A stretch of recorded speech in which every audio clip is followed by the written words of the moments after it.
Welcome to the American Chronicles podcast. I'm Vlad Davidiuk. Brian Trascher is a New Orleans businessman who has helped to bridge the divide that often exists between business and politics. He's a senior partner at Gulf South Strategies and the principal of Laws and Sausage LLC, where he offers corporate consulting and training through citizen advocacy workshops. Brian's recently published book, Laws and Sausage, You Never Want to See Either One Get Made, is now available on Amazon.com in paperback and for Kindle. Brian joined the show to discuss the recent failure of the Republican Congress's attempt to repeal and replace Obamacare with the American Health Care Act, and how citizen advocacy and action can impact legislation. Coming up next in the American Chronicles.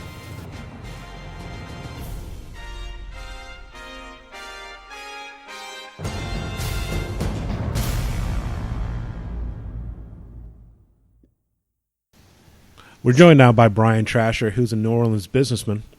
He's been actively involved in working to bridge the divide that often exists between business and politics. He is a senior partner at Gulf South Strategies and the principal of Laws and Sausage LLC, where he offers corporate consulting and training through the Laws and Sausage Citizen Advocacy Workshop. Brian recently published Laws and Sausage. You Never Want to See Either One Get Made. It's a book available right now on Amazon.com. You can get it on paperback or Kindle. You can also find Brian. His website is lawsandsausage.net. You can follow him on Twitter at laws, the letter N, sausage. Brian, welcome to the American Chronicles. Thanks, Vlad. Thanks for having me on. Brian, I wanted to speak to you because you've been well versed and experienced with regard to unwinding the messes created by government when the legislative process goes off the rails. And you have documented some of those disasters and some of those, misadventures in your recent book. We recently had an issue where the House of Representatives, led by Speaker of the House Paul Ryan, and somewhat ineffectively as well by President Trump, tried to replace Obamacare with the American Health Care Act, the AHCA, which actually had to be pulled because the votes were not there. Talk to us a little bit about how that sausage was starting to be made and just had to be thrown out.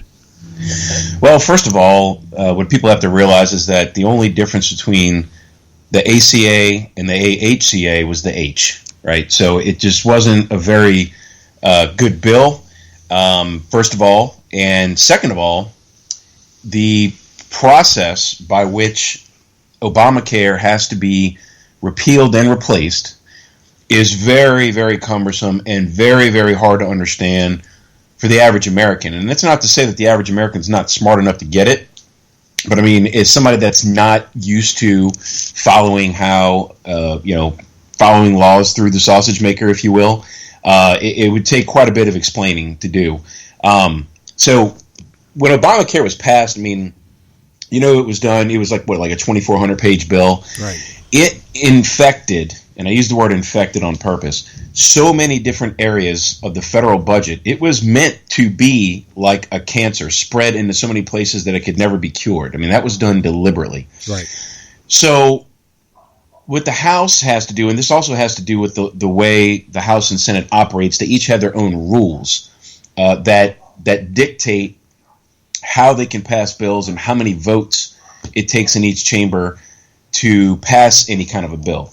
And I understand it's very complicated. The average American doesn't, understand why that makes any sense, why it's like that. It probably has a lot to do with why Congress has an amazing 11% approval rating. But nevertheless, the House rules, the Senate rules dictate that a law can only be, or a bill can only alter a law within a certain set of parameters for the Senate to be able to take it up and pass it with 51 votes. Otherwise, if it's altered past a certain threshold, it has to be voted on with 60 votes, or has to be passed with 60 votes. You're talking about the reconciliation process. That's exactly what reconciliation. I know, when we say reconciliation, and that word's been thrown out a lot lately with regards to this bill, it's Lent, so Catholics think they're being asked to go to confession. But what I just explained is exactly what reconciliation is. So, having said that, you had some conservative senators like Rand Paul and Ted Cruz and Mike Lee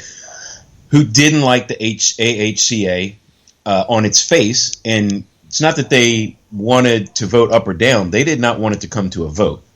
So, because they knew that philosophically they couldn't vote for it, but if they voted against it, then they'd be on record for voting against repeal and replace of Obamacare.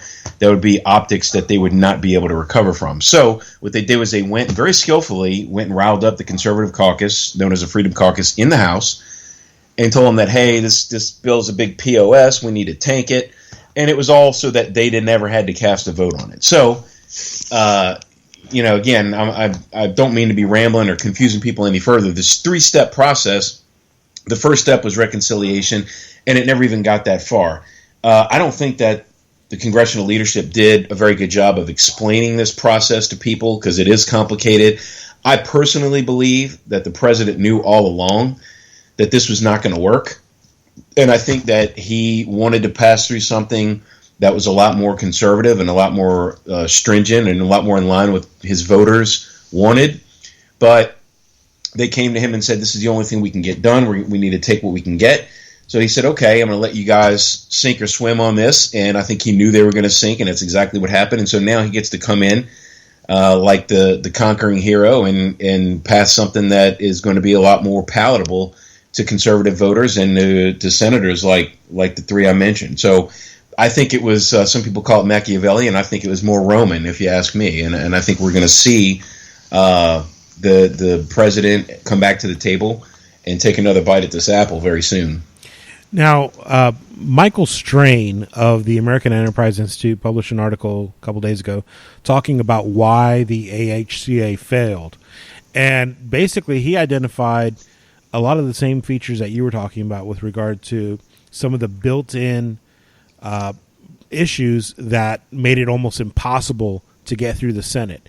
And what he would recommend is that any attempt to repeal, replace Obamacare going forward should begin in the Senate. What's your take on that?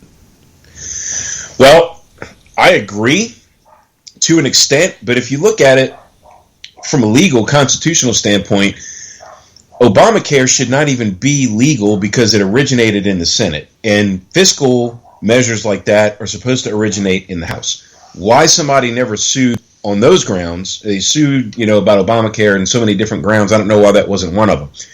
So there's a precedent set now that you can originate a bill like this in the Senate. However, the conservatives in the Congress would be going against their own argument that fiscal measures have to originate in the House. See what I'm saying? So they'd almost be hypocrites, but on the other hand, there's now case law showing that, nobody has a problem with originating these type of bills in the Senate.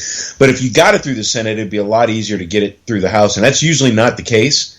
But in this case, it is because of the rules like cloture and filibuster and things like that. They posture something they can get through with 51 votes. They'll usually be able to wrangle up, 218 votes in the House. Okay. The other side of the equation is an article that was published in The Federalist by Christopher Jacobs, who basically outlined some of the reasons that the bill failed. Was that, and a lot of people have said, well, Republicans in the House sent a bill in 2015 to President Obama, and they should have just sent that same bill back rather than try to create something entirely new. And he basically outlines a lot of the issues that the House presented in the bill were completely flawed from the get-go and would never have gotten through the Senate. Yeah, I mean, that's one theory, but again, I think that it all boiled down to an education process. You know what I mean? They had to either that or just gin up the best parliamentarian they can find in the House of Representatives and come up with a way to kind of shove it through.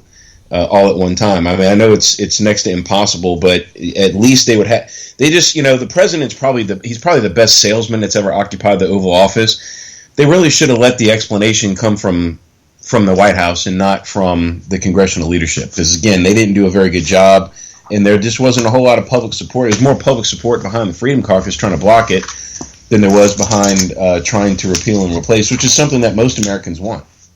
We're speaking with Brian Trascher. He's an author, a public speaker, and entrepreneur. He's working on alerting people to not only the inner workings of government, but to help them find ways to maximize their ability to make change. You can find him on lawsandsausage.net. You can follow him on Twitter at laws, the letter N, sausage.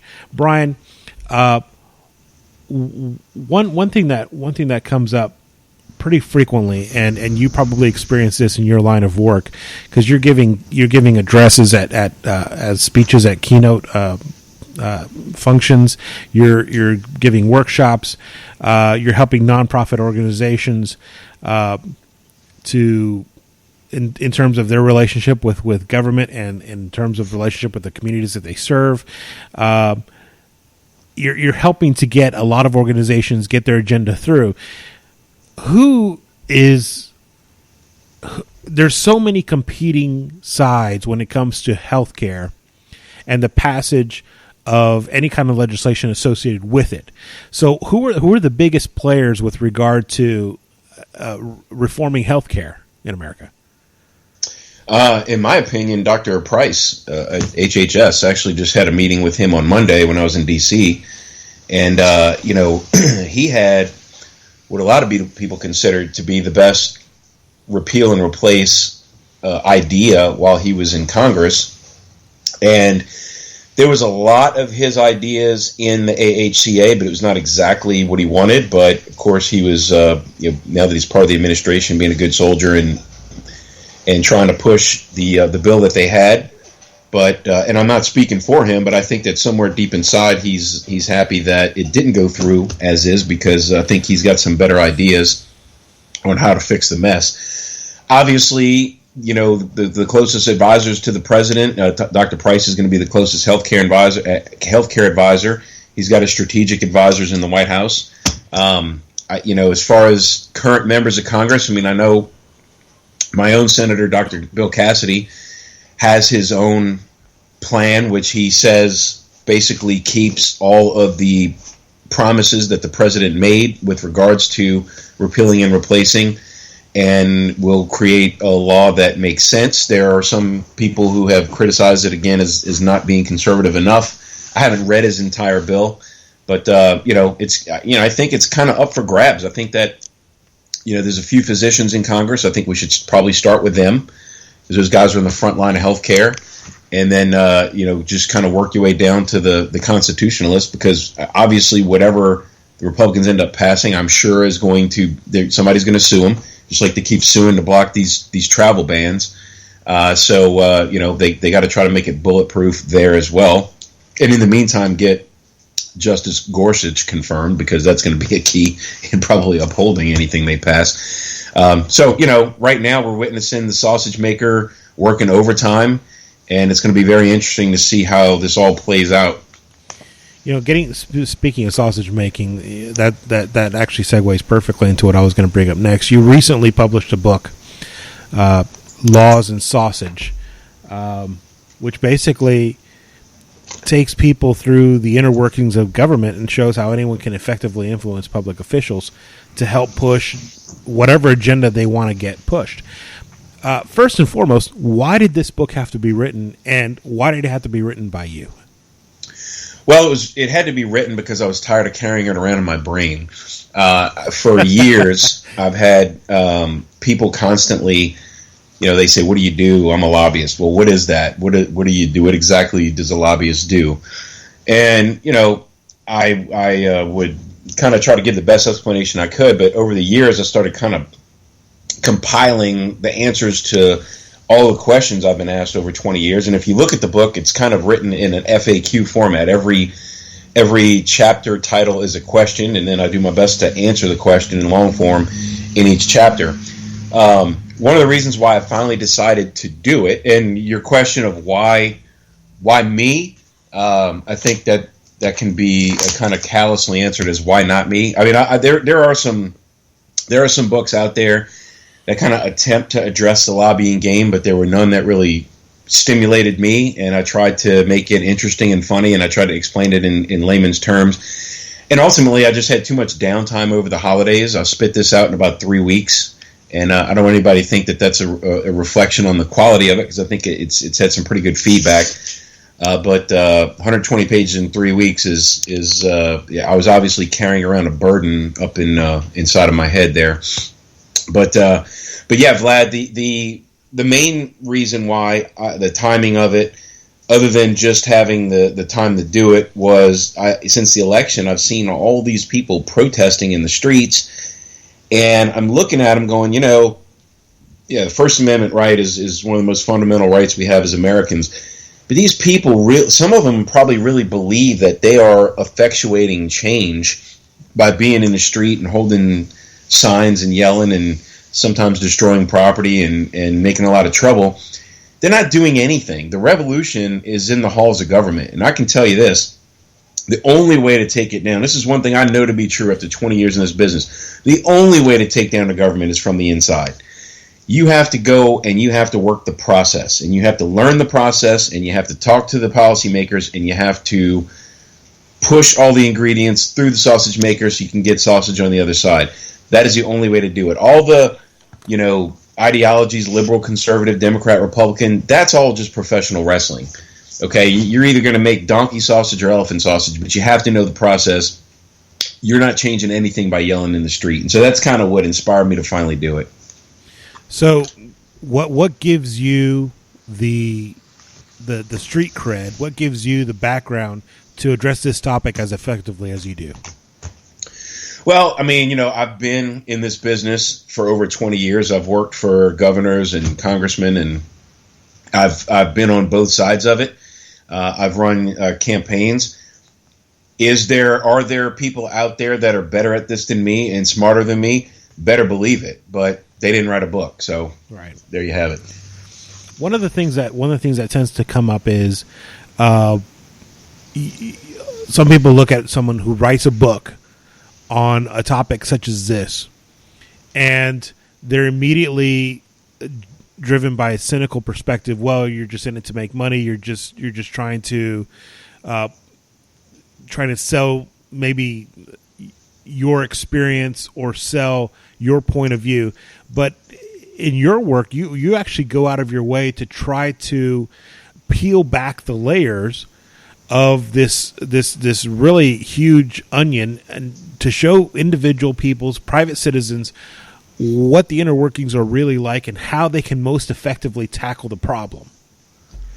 Yeah, and look, I've had some people ask me, hey, by writing this book and by giving these citizen advocacy workshops, to big corporations and trade associations, are you kind of moving yourself and your profession toward extinction?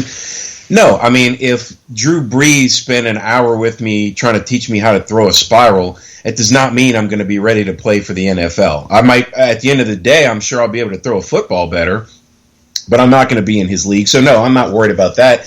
But I do think that it's incumbent upon all Americans. As I say in the book, there's absolutely no industry I can think of in this country that is not regulated in some form or fashion. That means there are elected and unelected people in government that make decisions every day that can affect your livelihood, and sometimes it can have a dramatic effect, and it can happen almost overnight. So, the very least, you should know how to identify, what level of government is regulating you, who the players are, what committee and what particular body in a legislative body is, creating these laws and regulations.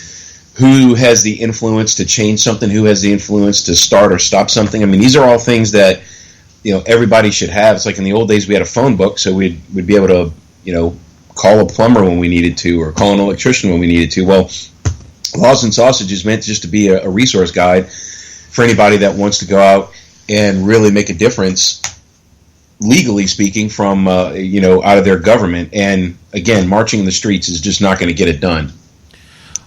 We're speaking with Brian Trascher. He's an author who recently published the book Laws and Sausage. You never want to see either one get made. You can follow him on Twitter at Laws, the letter N, Sausage. You can also also find him online at lawsandsausage.net. Brian, lobbyists have always been a huge part of how our government functions, not only at the local level, but all the way up to Capitol Hill. Let's briefly compare and contrast the difference between lobbyists who focus primarily on issues of the left and lobbyists who focus primarily on issues on the right. Is there a distinction between the two? Or do they operate differently? In my opinion, at 50,000 feet, no. But on the ground level, yes, because in my experience, and look, I know a lot of lobbyists who are staunch liberal Democrats that are very effective and good at what they do. But as well as I do, or at least in my experience, people who are more liberal tend to be a little bit more idealistic, and they tend to be a little bit utopian in their vision. Whereas I have gotten this gift of complete cynicism over the years where, ideology, I have an ideology that I follow and I vote and I have opinions, but when it comes to my work, I really don't care about ideology. I am employed to bring a result. And, I always say that the underlying rule is this: when you're talking to Democrats, you want to tug at heartstrings. When you're talking to Republicans, you want to tug at purse strings. So it's all about speaking their language. Right. And I guess in the long run, if citizens are becoming more and more actively involved and directly challenging these issues and directly confronting their legislators and advocating for viewpoints or advocating for legislation, what do you think long-term would be the impact in terms of lobbying? Because right now, if you go up to the average person on the street, you go up to the average citizen, you say lobbyist, the reaction tends to be negative more often than not. But in a way, almost always. I've never had a positive reaction to that word. Yeah. I mean, it's a four-letter word. There's no doubt about it. And I mean, there's a few bad apples that have kind of cast the lot with the whole barrel. But I can tell you this, Vlad. You know what the oldest profession is, right? Oh yeah. Well, the second oldest profession is politics, and so somewhere at either 2.5 or 3 is lobbyists. Because as long as there have been politicians, there's been people who have been trying to influence them for their own benefit. And so people say, well, do you think that maybe one day there won't be lobbyists? Yeah, the day that there's no longer politicians, there won't be any lobbyists. Right. And by the way, hookers won't be as busy either. That's probably extremely true. Don't you think, though, that in a way you're actually helping to, by actively getting citizens involved, by actually getting the grassroots level actively involved, in a way you're helping to kind of reform the image of lobbying by spreading out the definition as far as you can? Because if everyone's actively involved, everyone becomes a lobbyist. I hope so. And I mean, that's one of the reasons for it. A lot of large organizations will have either in-house governmental affairs, or they'll have contract lobbyists, or maybe they just write a lot of campaign contribution checks, and that's their government affairs program. But what they kind of fail to tap into is they have this workforce and this rank and file who live in different districts all over the state or all over the country. And I can tell you from experience, when you walk, say if I walk into a congressman from Indiana's office, I better doggone well have something interesting to tell him that affects his district. So if I know some people that work for a client of mine that live in his district, I'm going to take them with me, because you know what I'm saying? He might think I'm a nice guy and he might like my tie, but he doesn't care about me, and he shouldn't, because he doesn't work for me. Okay, so by having all these rank and file people understanding how the process works, even on a kind of remedial 101 basis, they can really bring a lot more value to the table, and they can augment that professional program that the organization has going on. So now they're working it from the top down and the bottom up. And you're right. I think that the more people that engage and learn to work the process, I think that long term it will probably help the image of lobbyists. I wish they would give us another name, but lobbyist just seems to be what it is. People ask me if they call it lobbyist because we always wait in the lobby, and I say, well, good lobby, bad lobbyists wait in the lobby, good lobbyists use a different door. That's true. I guess let's wrap this up. I'd like to ask you, what do you think is the best course of action with regard to citizen action and conservative, maybe grassroots action on getting real working, passable healthcare legislation through the House and Senate and onto President Trump's desk?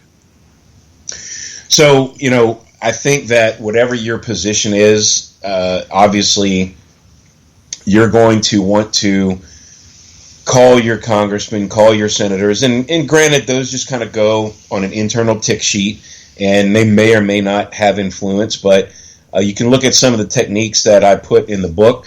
You can write letters to the editor when there are stories published either in the newspaper or by your some of your local media. There's almost always an online comment section. Go in there and get you and 100 of your closest friends to make comments, because you can actually end up driving the narrative that way. And I think that it's, at the very least, you have to know who your congressmen are, who your senators are.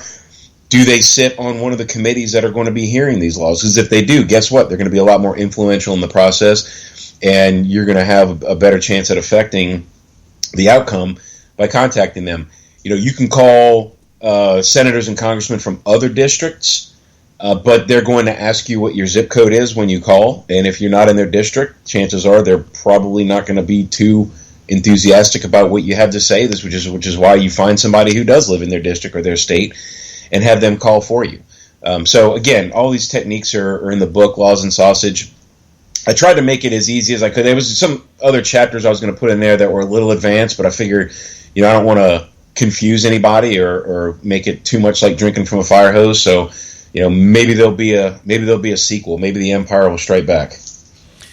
We've been speaking with Brian Trascher. He's a New Orleans businessman who has helped to bridge a divide that often exists between business and politics by working with citizens through consulting and training to give them the ability to answer the questions that they need answered and get the agendas they need pushed.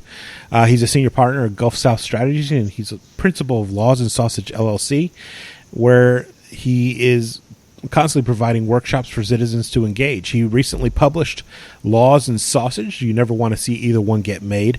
The book is now available on Amazon.com and paperback and Kindle. You can download it there or buy it online. Brian, thank you very much for joining us here on the American Chronicles.